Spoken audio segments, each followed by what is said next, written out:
And a good Monday morning to you. Welcome into the Nick Craig Show, streaming live this morning on YouTube, Rumble, and X. Don't forget that you can take the show with you 24/7 on demand by checking out the Nick Craig Show podcast wherever you get your shows. Just search for it, whether that be Spotify, Apple Podcasts, Google Play, wherever you get your shows. You can also listen online by visiting the website nickcraig.com. We do start with breaking news this morning unfolding overnight. Pope Francis of the Catholic Church has died at 88 years old.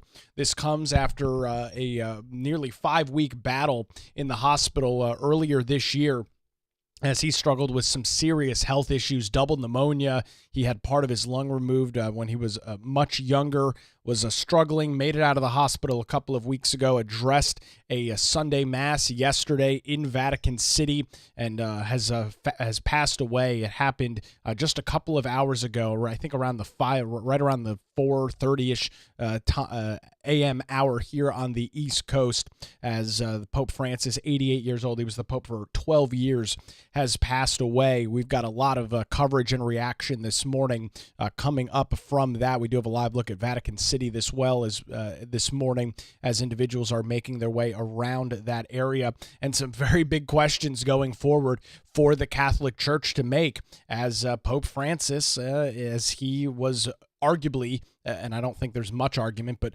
arguably the most progressive pope that the Catholic Church has ever had. There will be a very interesting process that unfolds in the coming days and weeks to select the next leader of the Catholic Church. And the big question for Catholics this morning is, does the church continue down this road, or does it get back to more traditional teachings? That is really the big question. Caroline Leavitt, the White House press secretary, is slated to join Fox News coming up here live this morning, waiting for that to take place. And we'll dip into that coverage as we're watching everything unfold. Fox had a really good package about the history of the Pope, kind of going through some of the things that he did. I caught that earlier this morning. Let's see if we can roll that package. I thought it was a very interesting insight into Pope Francis and everything that he has done in his 12 years as the Pope. Let's roll that.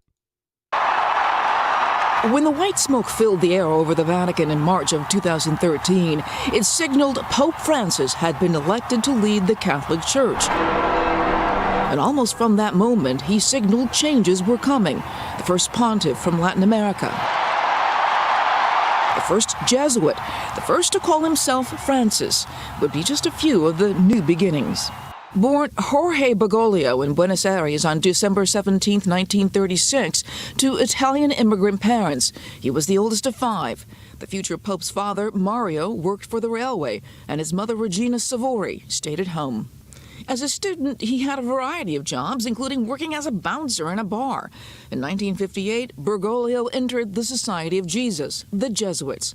He graduated with a degree in philosophy from the College of San Jose and San Miguel, and later taught literature and psychology. He was ordained a priest in 1969. In 1992, Pope John Paul II appointed him a bishop. 6 years later, he became Archbishop of Buenos Aires, a culturally diverse and economically challenged community. 3 years later, he was elevated to cardinal, where he was known for taking public transportation instead of a private car. When Pope John Paul II died in 2005, he was among the cardinals who elected the German Joseph Ratzinger, who became Benedict XVI.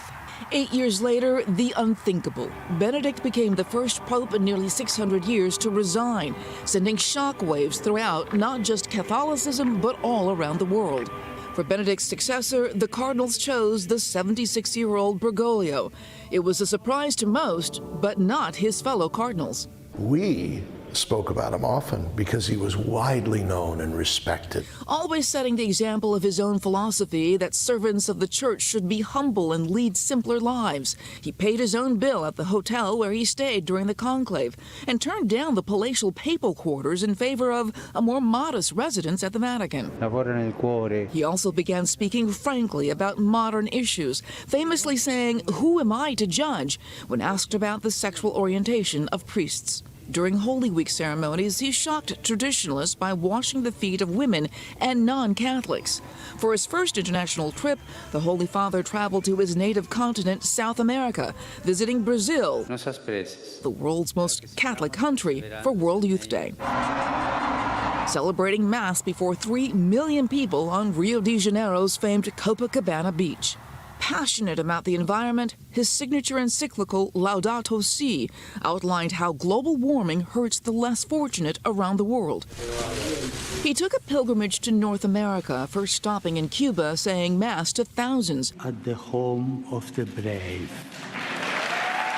Then on to the United States, addressing a joint session of Congress and visiting with President Barack Obama at the White House. In New York, he spoke before the United Nations General Assembly and held Mass at Madison Square Garden. In the name of the Father, and the Son, and the Holy Spirit. In the city of brotherly love, Philadelphia, he attended the World Meeting of the Families Festival and met privately with victims of sex abuse. Francis also defended Islam while condemning the terror group ISIS. In the wake of the deadly terror attacks on Christmas in Egypt, Francis traveled to Cairo, extending the hand of fellowship to Muslims. Francis also became the first pope to visit Iraq on March 5, 2021. On his trip, he met with Iraq's top Ayatollah and urged peace. At the age of 84, his health started to decline, first undergoing surgery to remove part of his colon for what the Vatican described as a planned procedure, and later suffering from a small fracture in his knee. During a trip to Canada, the Pope required the help of a wheelchair and walker, telling reporters he could no longer travel like he used to and may possibly retire one day. In late 2022, his predecessor, Pope Benedict, died, marking the end of an unprecedented 9-year-long arrangement of 2 popes living side by side in the Vatican gardens. Pope Francis presided over Benedict's funeral and said losing Benedict felt like he had lost a dad. Francis continued to battle opposition as he worked to make the Catholic Church more inclusive. He said he welcomed the criticism because it meant there was freedom to speak. His priestly motto had always been a Latin phrase that recognizes God's mercy and sovereignty, a sentiment that guided his ministry and will now be his legacy. In New York, Lauren Green, Fox News. A really good package there by Fox, kind of walking through what was a very interesting 12 years for Pope Francis. If you're just joining us this morning, the Pope has passed away at the age of 88 years old. That will set forth a very interesting process known as the conclave that will likely start in probably, if I had to guess, maybe about a week or so. This is all, of course, unfolding and happening now. We don't know when when the funeral and all of that is set to be taking place. I would presume in the next couple of days, maybe by the end of the week, as you're looking live at Vatican City this morning, as you're joining us on video on YouTube, Rumble, and X. A very interesting time for the Catholic Church, and as you heard in the Fox package, you know, it's been an interesting couple of almost an interesting decade or so for the Catholic Church. As Pope Francis has welcomed in or has attempted to welcome in individuals that and kind of welcome in ideas that have not been standard within Catholicism. And that's been very interesting. It's something that has, to many conservative Catholics, of which I would very much put myself in that camp, has been incredibly frustrating. Right, and it's kind of interesting. You go back and you look at the history of the Pope itself, the position. You go back to what, the 8th century, I guess, when the Pope was first recognized in the Catholic Church. Originally, it was a very political figure. Right, that's kind of what that position took, and what was very common of that position. But as world geopolitics have adapted through the 18th, 19th, 20th, and 21st century, that obviously has changed very dramatically. Now you've got major world leaders in all of these countries that are making very important political decisions. The Pope has taken a little bit of a back seat to that, at least in the past. Now you look at the way in which Pope Francis operated as the head of the Catholic Church, very much inserting himself in these very controversial political decisions. right? Talking about things like climate change. And we constantly heard from the Pope about him railing on capitalism, for example, very much a socialist ideology coming from the leader of the Catholic Church, and that very much alienated a lot of more conservative individuals within the Catholic Church. And I think it's important to note when you talk about individuals that are conservative, of course, the connotation, especially as it relates to American politics, is conservative, Trump, Republican. But when you look at what it is to be an actual conservative, to conserve, to be conservative yourself, right? That doesn't inherently mean that you are associated or affiliated with a right-leaning or a left-leaning party. You look at individuals that overall are very conservative themselves. Pope Francis was not very sympathetic to those causes. I mean, when you've got a pope railing on capitalism and promoting socialist ideas and socialist ideologies himself, I mean, fully proclaiming these ideas, that creates a very interesting dichotomy within the Catholic Church. I mean, you heard some of the commentary on the Fox package about some of the things that he was involved in, some of the ideals that he pushed forward, which were very controversial for a lot of Catholics. And so the big question the church is going to have to really ask themselves, and the College of Cardinals that are going to be set up to determine who the next pope will be, it's going to be interesting to see if they continue down this track. Do they bring forward another individual who has some of these same ideas?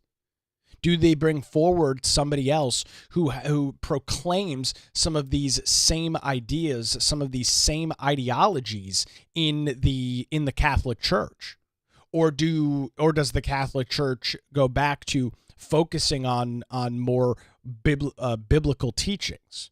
Does the church divorce itself from some of the controversial political discussions that go on, things like climate change, right? Things like gay marriage, same-sex rights, these things that traditionally the Catholic Church has not touched. Now, some argue on the other side, and there's been arguments made that, well, the Catholic Church needs to broaden itself, needs to open itself up to individuals of different ideologies. And I don't know if there's a right or wrong answer to that, but it has not come without an incredible amount of controversy as it relates to Pope Francis and to many Catholics across the world. 2 billion Catholics across the world. So there's very much going to be a lot of questions that are going to need to be asked in the coming days and weeks. And I'll just take you to yesterday, as Pope Francis was put in a wheelchair and wheeled out in one of the balconies at the Vatican during the Easter service. Obviously, the Holy Week taking place today, Easter Monday. This was the Pope just yesterday, seemingly hours before his death, as this took place in Vatican City. Take a listen and watch to this.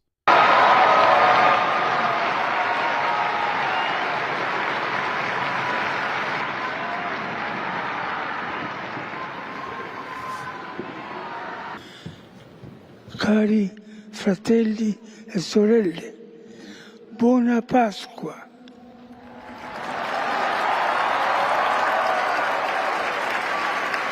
Il maestro delle cerimonie di leggere il messaggio. Preso su di sé tutto il male del mondo.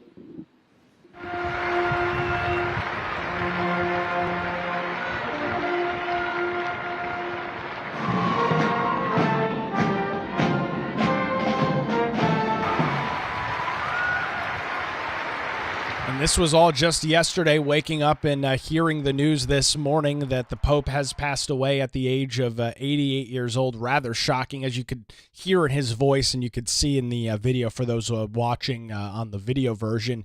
He appeared to be, of course, very frail. He had spent almost 5 weeks in the hospital earlier this year, battling his life.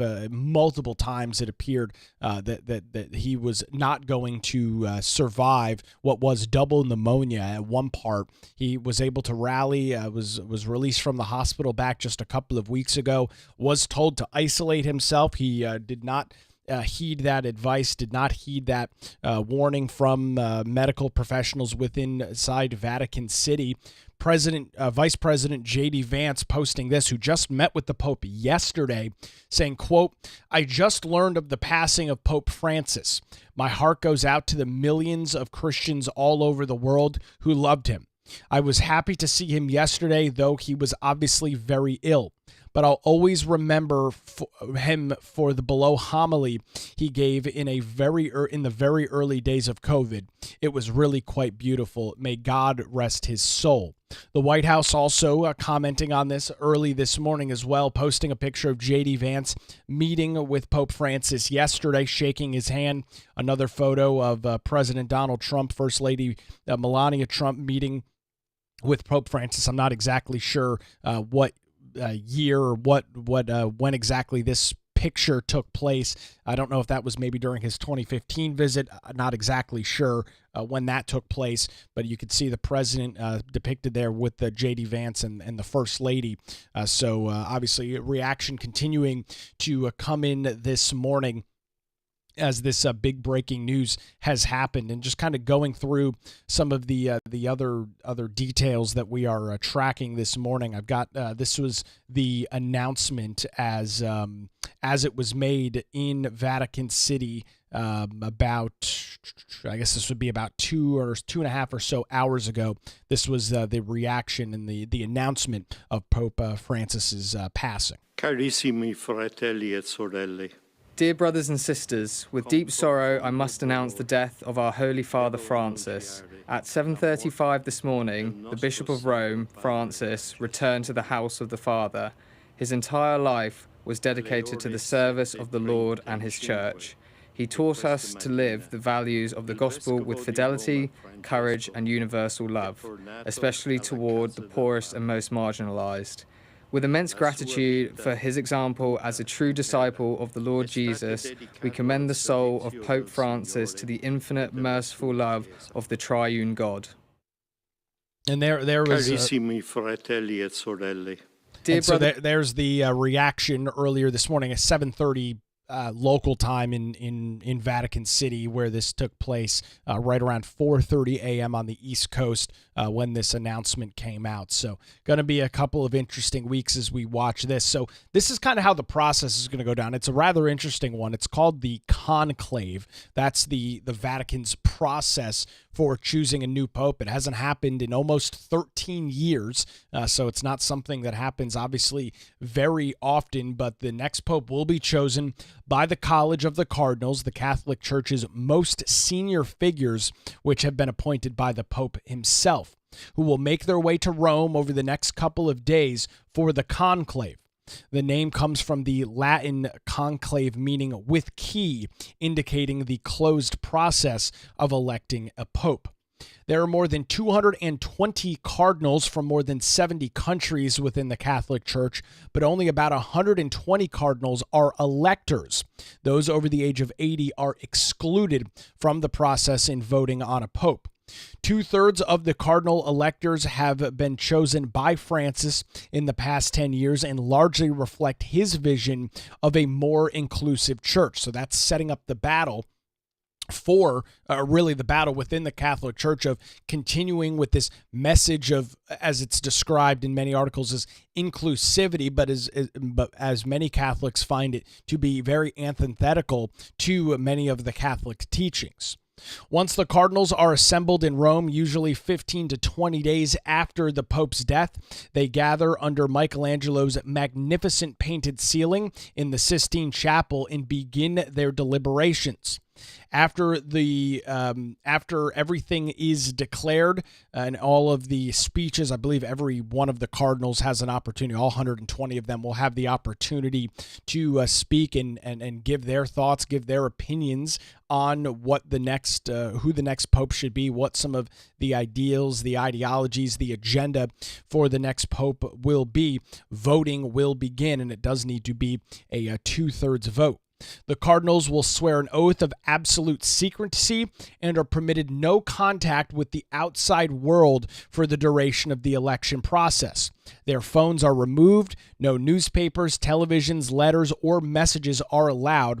The chapel is also swept for listening devices before and during the conclave, a very secretive process there.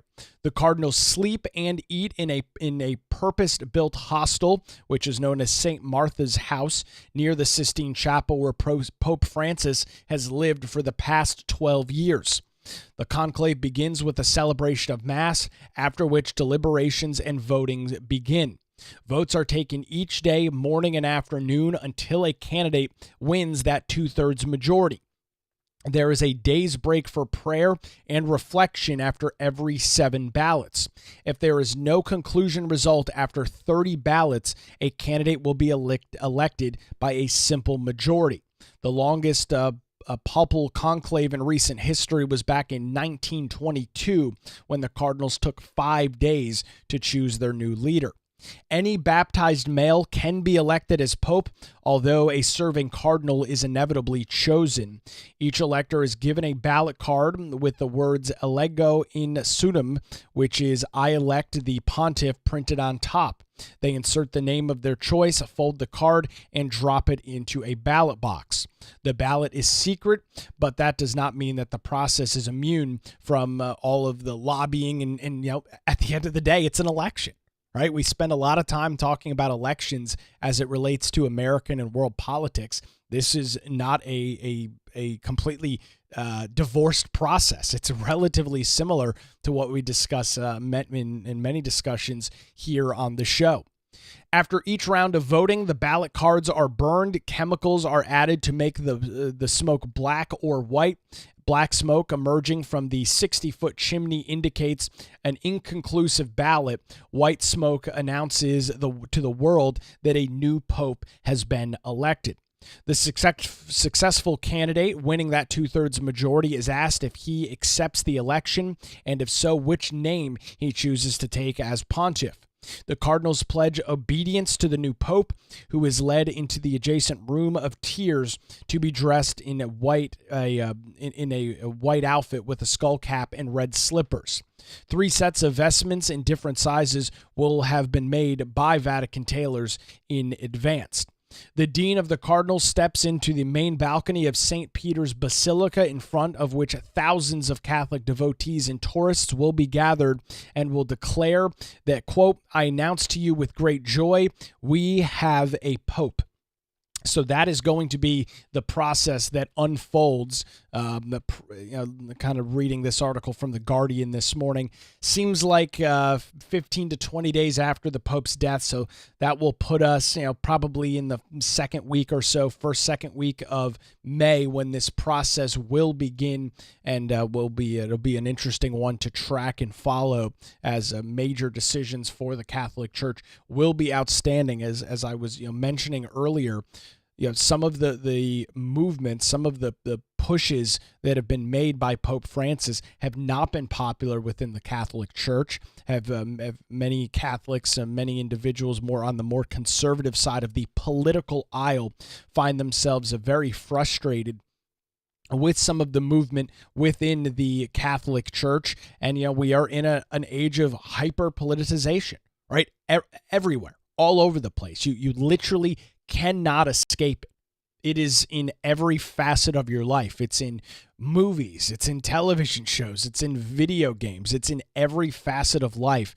And I don't for one second believe that some politicization is not going to take place as it relates to the picking of a new pope within the Catholic Church. I don't see any other way around it, especially with the College of Cardinals. Many of these individuals, almost 70% of them, being chosen by Pope Francis, who very much had that, I would argue, a left-wing socialist political ideology, presumably surrounding himself with at least some like-minded people, might set kind of the stage and set the agenda for what this is going to look like going forward. So obviously a lot of coverage, a lot of things that we are continuing to watch and track. If you're just joining us again this morning, Pope Francis, who has served the Catholic Church as Pope for the last 12 years, is dead at the age of 88 years old. A lot of reaction, a lot of very interesting process to watch over the next couple of weeks. We'll keep an eye on it right here on the Nick Craig Show. Turning our attention to some local news this morning, a scary situation unfolding in Surf City over the weekend where a 14-year-old was shot in what Surf City police are calling an accidental shooting. Listen to this. According to a press release, it happened at the Southside Park around 6:30 on Saturday. Town officials say when police arrived on the scene, they performed life-saving measures on a 14-year-old child. That child transferred and rushed to Novant Health's New Hanover Regional Medical Center here in Wilmington. According to the Surf City Police Department, the child was awake and alert in the pediatric intensive care unit. Police say following the investigation, a 19-year-old by the name of Anthony Appolitio of Sneed's Ferry was identified as the suspect.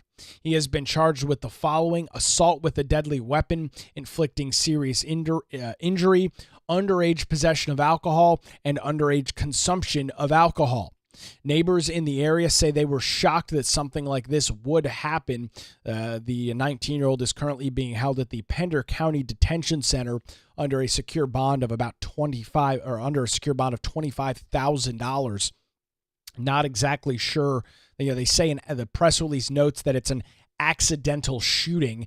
How an accidental shooting takes place like that remains kind of unseen as it stands this morning, but it's something that we'll see if we get any additional details and any additional coverage of that and pass it along to you. A scary situation unfolding on Saturday.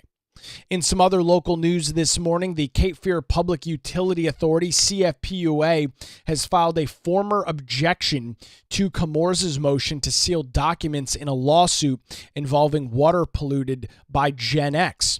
Attorneys against Comores and DuPont are objecting to Comores' motion to seal CFPUA's summary judgment briefing and more than 180 of the company's documents submitted as evidence in the case, according to a press release from CFPUA. The documents requested to be sealed include a record of Comores and DuPont's decades of releases of Gen X and other PFAS from their chemical manufacturing plant into the Cape Fear River. CFPUA's executive director, Kenneth Waldrop, said, quote, CFPUA has spent tens of millions of dollars to build and operate new granular activated carbon filters to remove their PFAS from the water we treat at the Sweeney Water Treatment Plant. I suppose it shouldn't be a surprise that now they want to keep our community from seeing the detailed records of what they did and what they failed to do in the course of their PFAS pollution. We, however, firmly believe that our customers and our community deserve to know. We covered this on the show back just a couple of weeks ago. We did a full show on Gen X, a full show on Comores, and this notion, this idea that that Comores was attempting to hide some of this information, which is no surprise, right? This is the company that calls themselves a great neighbor, a good friend, so on and so forth, only to find out years and decades later that this company was in fact responsible for polluting the Cape Fear River Basin. That this company was in fact responsible for dumping dangerous, harmful chemicals that it appears obvious they knew into the Cape Fear River. they decided to do that. They did it for the better part of 40 years before anybody really knew exactly what was going on outside of Chemours, outside of DuPont at the time. It's a very interesting story. We covered this on the show back just a couple of weeks ago. You can go back and search for that coverage. Search for the Gen X coverage over on the Nick Craig Show on YouTube or Rumble and find that show. Would encourage you to kind of go through that process and read through or listen to rather some of the coverage there, because what you've got going on now is a company that absolutely is responsible for what they did, a company that chose to pollute the water, a company that chose to hide that away from government regulators, hide that away from individuals at various water utilities like CFPUA, like H2Go, like the Pender Municipal Water System, hid it all away. And then all of a sudden, years later, 40 years later, they said, actually, maybe this stuff is no good. Maybe this is a big problem. Maybe this is something that we should take a look at. They've been in court. You and I, the ratepayers in New Hanover County, individuals in Brunswick County and Pender County, you and I have had to burden at this point tens of millions of dollars worth of investment, tens of millions of dollars worth of investment into various water systems, into various filtration systems, whether it be low pressure reverse osmosis like exists over in the H2Go system, whether that be granular activated carbon or other sort of RO plants under CFPUA. We have had to burden that cost. We have had to bear that responsibility while Chemours, which was DuPont, they spun it off into Chemours knowing damn well what was going to happen, spun off Chemours and decided that they were going to, at this point, pay nothing, run incessant television and social media commercials talking about how great of a neighbor they are, right? They're a great neighbor this, great neighbor that, yet they've done nothing to actually be a good neighbor, right? Your water bill is more expensive. Your utility bills are now more expensive because of those details, because of the lack of information, because of their unwillingness to handle this situation for the better part of 40 years. So this battle is going to continue big time.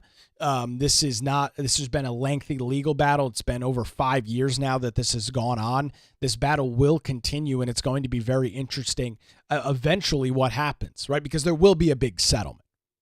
There will be a large sum of money that ends up being transitioned from DuPont / Chemours to various water utilities like CFPUA. But for ratepayers, right, the damage is already done, right? Because we've already paid the expensive utility bills to get this dealt with, right? The CFPUA as a public utility doesn't really have the authority, it really doesn't have the ability to wait for a legal challenge or a legal battle to come to fruition before they decide to do something, right? They have an obligation to go forward and push clean water, right? They have a obligation to their ratepayers to provide clean utility services. So they've invested into GAC, they've invested into reverse osmosis and a whole bunch of other sorts of filtration technologies. Do we get our money back? I mean, that's always been the big question. As CFPUA is a ratepayer-funded utility, do we get our money back when this is all said and done? But if there's a multi-billion dollar lawsuit, who knows what the final total is going to be, hundreds of millions of dollars against DuPont CFPUA, do we get a cut of that back? Somebody going to write us a check for all of the money that we have invested as ratepayers into that system? It's a very interesting kind of process to watch unfold. So it's something that we'll keep an eye on here, and the legal challenges and legal battles likely to continue. Going back to our coverage this morning of Pope Francis, Cardinal Dolan in New York City is speaking live this morning on Fox News. Let's cut into this coverage and see what he's got to say. This is happening live right now.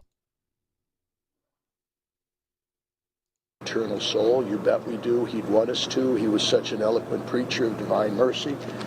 But we also offer gratitude to God for the gift, the gift that he was. We don't call him Holy Father for nothing.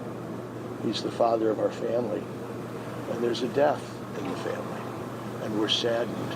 We use a Latin phrase these days, starting about 5 hours ago, sede vacante. The chair is empty. The empty chair, the chair of Peter, is empty, sede vacante, all right? That's the chair he sat in when he visited New York. That's his portrait, obviously. That's the cross he carried. The chalice that he gave me, remember, at Madison Square Garden? That's the chalice he gave me. So we have vivid, grateful memories of him, and I'm just so happy that you all are here. We can never choreograph our own birth or death, can we? That's always in God's hands. But if you could choreograph it, you couldn't choreograph it any better than what happened. The last time we saw him, Easter Sunday, the last words of Blessed Easter, as he gave us his blessing. You couldn't, the day that we believe Jesus rose from the dead and shares that victory with us, in which we trust by divine mercy, Pope Francis now shares in abundance. You couldn't have choreographed it better. And we thank him for that. The way he lived and the way he died, he was a great teacher, which the Pope is always called to be. Thank you again for being here. Stick with me in the coming days if I can be of any service to you, because I just appreciate you and the possibility of speaking to the wider community. Thank you, everybody. Okay, Joe, what do we do now? Question or two, Juliet? Yes. Hi, Juliet. How you been? I'm okay. Happy How Easter. are you? Happy Passover. Happy Easter. If you could talk about his stewardship and what he meant to Catholics and what he brought to the papacy. I love that word, stewardship. Thank you. There's Fox's coverage. Cardinal Dolan in New York City speaking on the passing of the Pope. Obviously, a lot of interesting things set to unfold in the coming days and weeks. We'll keep an eye on it right here.